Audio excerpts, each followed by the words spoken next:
اعوذ باللہ من الشیطان الرجیم بسم اللہ الرحمن الرحیم۔ السلام علیکم ورحمۃ اللہ۔ سامعین جی کرام، آج ہم دعائے قنوت پڑھیں گے۔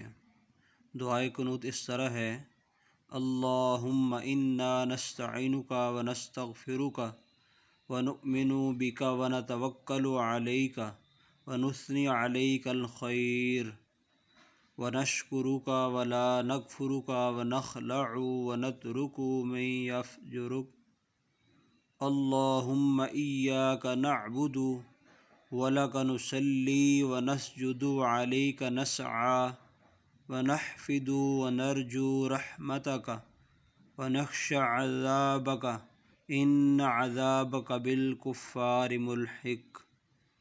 سامعین جی کرام، جس طرح آپ جانتے ہیں کہ یہ والی جو دعا ہے، اگر کسی کو یاد نہ ہو تو وہ اس کی جگہ یہ والی دعا یعنی دعائے قنوت نہ پڑھ سکے، وہ یہ بھی پڑھ سکتا ہے: ربنا آتنا فی الدنیا حسنۃ وفی الآخرۃ حسنۃ وقنا عذاب النار۔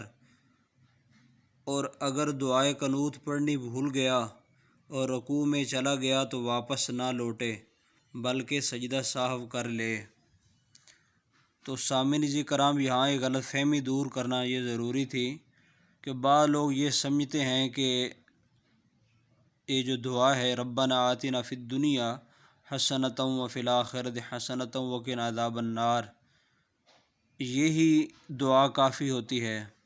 اور اکثر ہمارے اسٹوڈنٹ بھی اسی طرح جو ہے، جب ہمارے پاس نئے آتے ہیں ان کو یہی دعا یاد ہوتی ہے، تو پھر جب ہم ان کو دعائے قنوت پر لگاتے ہیں تو شروع میں مشکل پیش آتی ہے، لیکن بعد میں الحمدللہ ان کو جو ہے دعائے قنوت یاد ہو جاتی ہے۔ اس لیے جتنے بھی اساتذہ کرام ہمیں سنتے ہیں ان سے بھی یہ گزارش کریں گے کہ آپ بھی کوشش کریں کہ آپ کے پاس جتنے بھی شاگرد آئیں ان کو دعائے قنوت سکھائی جائے، کیونکہ دعائے قنوت ہی سنت ہے۔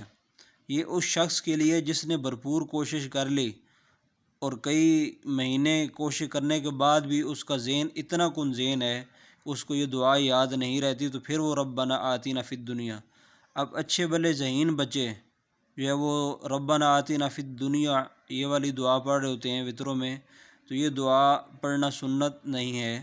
اس لیے میری یہ گزارش ہے، مؤدبانہ گزارش ہے کہ اپنے شاگردوں کو، جو ماں باپ اپنے بچوں کو یاد کرواتے ہیں، وہ اپنے بچوں کو دعائے قنوت یاد کروائیں، جو اساتذہ کرام یاد کرواتے ہیں وہ بھی اپنے بچوں کو دعائے قنوت یاد کروائیں، کیونکہ ہمارے پیارے آقا نبی مکرم شفیع دو عالم صلی اللہ علیہ وسلم یہی جو دعا ہے وہ نماز میں پڑھا کرتے تھے۔ تو اللہ ہمیں حضور کی سنت کے مطابق اپنی زندگی بسر کرنے کی توفیق دے، آمین ثم آمین۔